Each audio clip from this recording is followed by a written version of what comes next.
എന്താ റിസ പ്രശ്നം? അതിന് കണ്ണെന്തിനാ നോക്കണേ?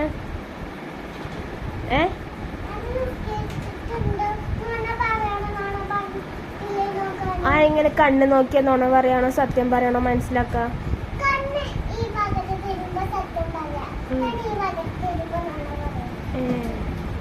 ഇതാരാ പഠിപ്പിച്ചന്ന്?